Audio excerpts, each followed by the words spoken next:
Hello and good morning to you. It's Jason here with a little recording, and we're going to work on intuition today. Look at the view behind me.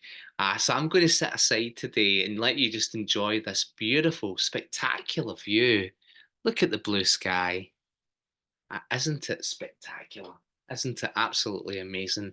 And that's the North Sea. We're in the East Coast today. We've done theta retreat day. So we've been working on intuitive information all day. It was an absolutely fabulous day. So it was absolutely amazing day. And a big thank you to anyone that came along that might be watching this video this morning. I do hope that you enjoy. I hope you're good, and I hope everyone received the healing and enjoyed the benefits of that as well. As usual, we put distant healing up on a Tuesday here in the community of Divine Love.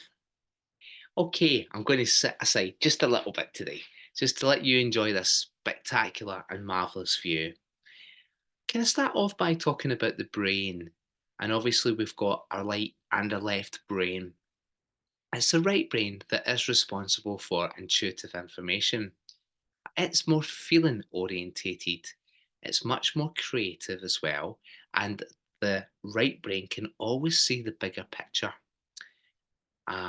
The left brain dissects, whereas the right brain sees the whole, the sum of its parts. So you can think of it as like being like a circle, and the right brain sees that circle for the circle, but the left brain has to break the circle down into all the components or the parts. It's very reductionist in its approach. It's useful as well because it helps us analyze things. It helps us with scientific reasoning, logical, mathematics, science, or judgments are all made from the left brain. So, not to put the left brain down, the left brain is also the masculine brain, and the right brain is the feminine brain. So, in order to be intuitive, we should be more in our right brain. And the proper proportions are to be 60% in the right mind and 40% in the left mind. And that's a very balanced approach. So, what can we do to be a wee bit more in our right brain? That's what we're going to talk about today.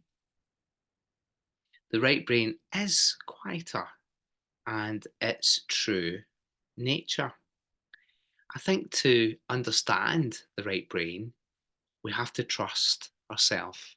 So having that inner trust or lack of self-doubt or self-belief is pretty important when it comes to being intuitive. Your left brain becomes easily overwhelmed. It's a lot of programs, a lot of thinking. We have 60 to 80,000 thoughts a day, and that can clog the brain up. And if there are three emotions actually that really clog your brain up, I would say it's the three R's, which are resentments, rejections, and regret. And it's thought that if we clear all of those, we'll be able to move objects with our mind, telekinesis. So when we're overwhelmed with these programs or problems, or we're thinking about the rejections and the resentments, the grudges, the regrets in life, then it's difficult to see intuitively, to be connected truly to your right brain. So we want to reduce the noise in our mind for a start. So I think meditation is always a really, really good place to start. And it's always useful to meditate before doing intuitive work, whether it's a reading, whether you're trying to tune into something yourself, just to quieten the mind.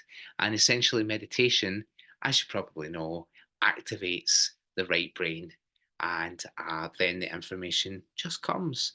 It might not come immediately, it may come later on, but we certainly do have to break down this pattern of always analysing everything or overthinking things too much.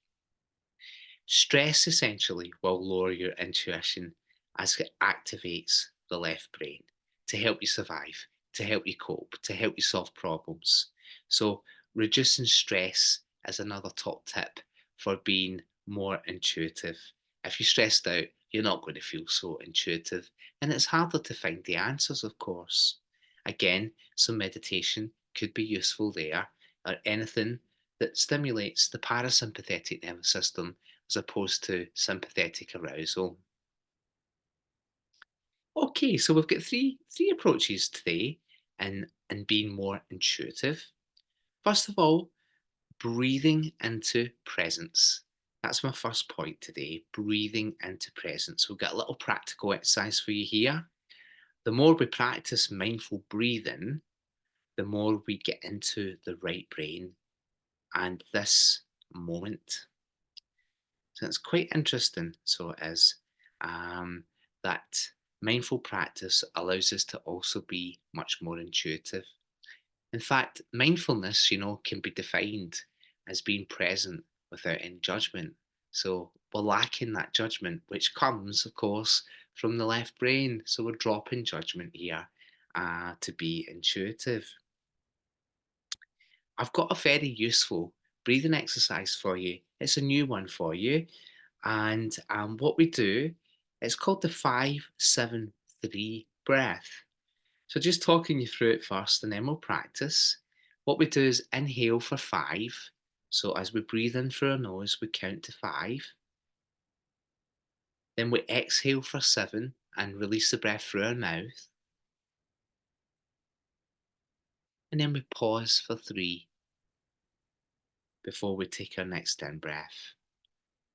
So usually 6 breaths or 6 rounds of this would take about 90 seconds. So let's practice that if you'd like. And just it allows you, as I say, to get into the right brain. And it's very beautiful. If you'd like to inhale through your nose for 5, count to 5, 2, 3, 4, 5. Exhale through your mouth for 7, 2, 3, 4, 5, 6, 7. Pause for 3. Inhale for 5. Exhale for 7.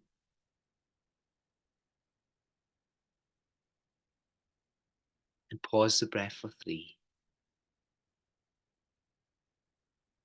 Inhale for 5.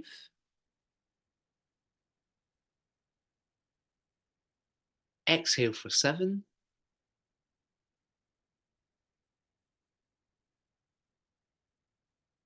And pause for 3. Inhale for 5. Exhale for 7.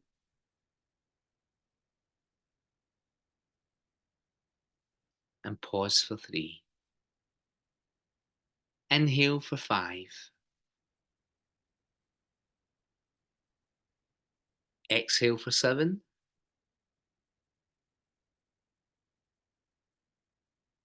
And pause for 3.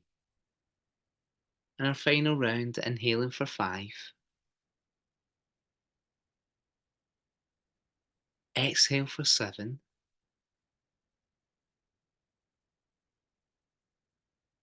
And pause for 3. That's beautiful. And just taking a moment to notice how you feel, allowing your breathing to return to normal. This 90-second exercise is ideal for whenever you wish to do any intuitive work, either tuning into your own stuff or if you're a therapist helping other people out. I think you find that that will really, really sharpen your instincts. And it's worth practicing 3 times a day just to get into the right brain, of course. Okay,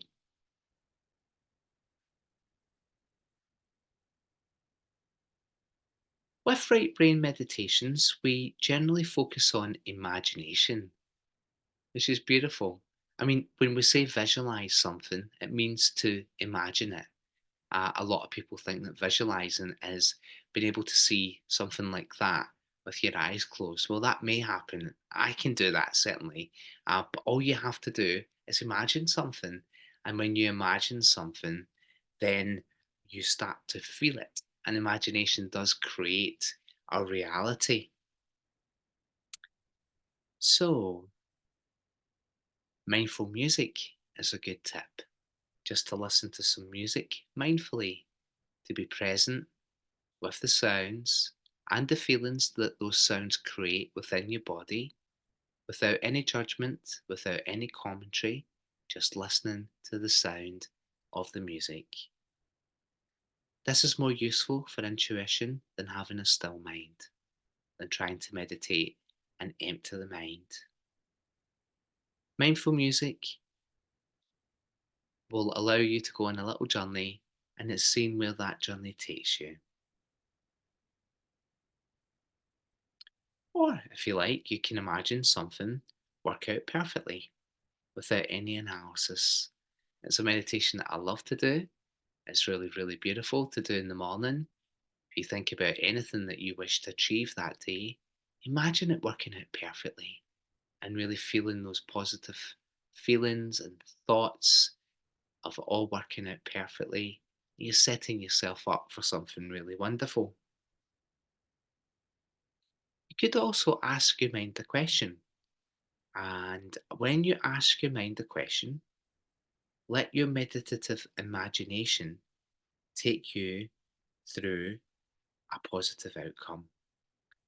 Eh, Asking your mind the question is a very useful thing to do to stop the thinking. If you continuously think about problems, for example, you can ask your mind a question that is unrelated to your problems or whatever you're thinking about, and your mind will do its best to come up with an answer for you. And in doing that, we're breaking that pattern of left brain thinking and we are much more in the moment. So I always think that's a really useful thing to do is ask your mind a question. We can also play with creative tools. So we can use cards, of course. We can use affirmations or assertions, which we've talked about before. We could do some creative writing, or we can use some crystals as cards. And when you're using cards, I wish I had brought some cards with me. Unfortunately, I've forgotten them on this occasion. I usually do bring them with my crystals. But if you're using cards, the best thing to do is hold the cards and just breathe into those cards. Let your energy, if you like, um, transfer into the cards. So hold the cards in your hands for a few minutes. Practice stillness. Have a little pause before the reading, before you actually start to select your cards. I would say give your cards a tap before you start. I usually give my cards three taps, and what I'm doing there is clearing the energy from the previous reading or the previous person and their energy.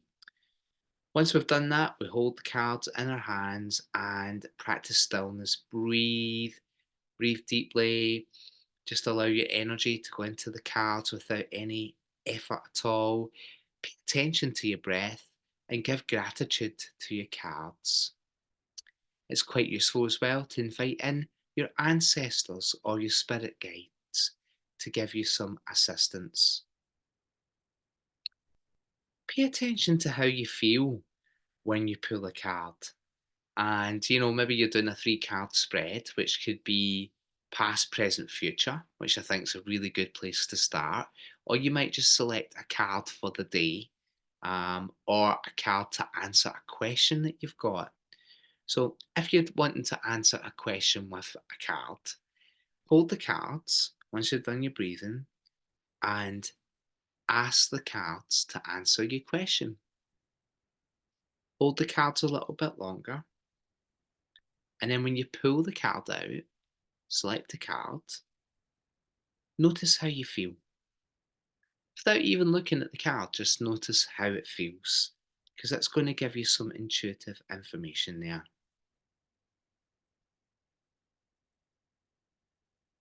You might notice how your body feels as well. I think that's quite useful when you're doing intuitive work to feel energy in particular areas of your body.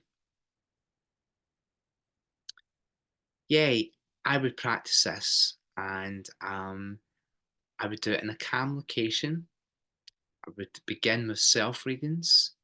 I would ask good questions And I would do a three card spread if possible.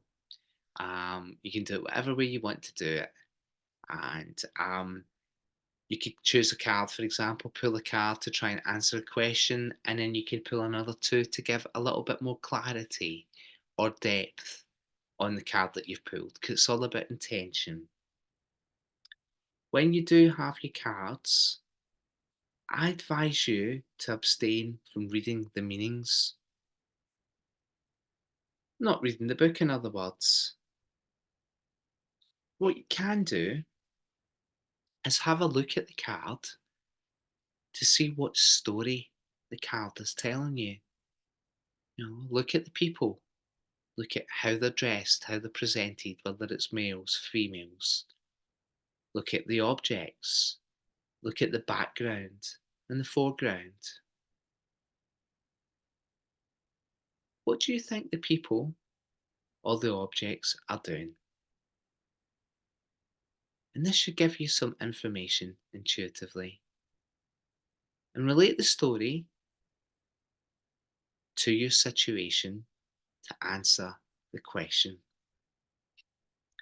I would say to you as well, if you're in any doubt, what you can do is use a pendulum to ascertain whether this is really your instincts picking up on things. So, you would use a pendulum, you hold your pendulum and watch it spin. When I do that, when it spins right, it's a yes. When it spins left, it's a no. So you can put the statement, it's a positive statement in the present tense, hold your pendulum and see if you get a yes or a no.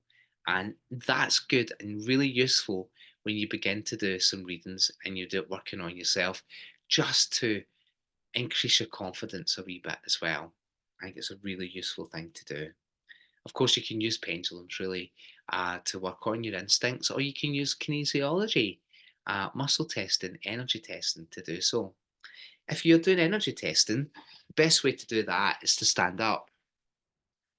And if you stand up and you say your name, my name is Jason, I move forward there. Whoa, you almost got a Glasgow kiss there. And if I say my name is Jim or Donald Duck, my name is Donald Duck, then I move backward and I get a no. So we can do that as well. Like once you've tuned into your card and you've got a bit of an answer, you can check using kinesiology or energy testing. You may also do it this way. My name is Jason, resistance. My name is Jim, and it opens up, it's a no. Or you can have someone use your arm and put in some pressure there, resistance. And when the arm stays steady, it's a yes, and when it drops, it's a no. So there's many ways you can do this. Um, Other little tips for you. Why don't you use your non-dominant hand while you're eating, writing, or doing small things, small activities? So that the right hand, because the right hand is regulated um, by the left brain. So the left hand is regulated by the right brain. So you're stimulating your right brain there, and that kind of helps a little bit. I encourage you to practice body scans. So taking your awareness of your energy from your head, noticing how it feels, and working down your body to see where you're picking up on your tensions all the way down the body, and practice scans with other people. Drawing or doodling can be very useful as well because it's a creative thing and activating the right brain and therefore your ability to be intuitive. I would always suggest to take some breaks from technology and get offline and put your phone to the side and free yourself from distractions. Journaling can be a very useful thing to do as well when you're trying to work on intuition and when you have some breakthroughs or you see things or things work for you. Take a little note of that. And of course, journaling is activating the right brain as well. Follow your gut feelings and take a chance. Maybe act upon your gut feelings and notice that you're rarely, if ever, wrong. I'd suggest get outdoors from time to time as well, connect with Mother Earth, and it allows us to be mindful and connected with Earth at the same time. You may ask your intuition a question to see what you get there, and you could have a dream notebook or a vision board. Dreams can indicate what's going on intuitively as well. I think when it comes to dreams, it's always following how you feel. Um, that's what's more important, I think, rather than what you're dreaming about. Okay, so it was a short and sweet one today. I hope you enjoyed that. We'll be back again next Sunday with some more. I hope you have a really good day. And remember the healing list on Tuesday. I think Patricia's doing Monday this week. So we look forward to seeing that. And of course, we really appreciate all the contributions from all the contributors here in our beautiful group. Wishing you love, light, and a beautiful Sunday. Bye for now.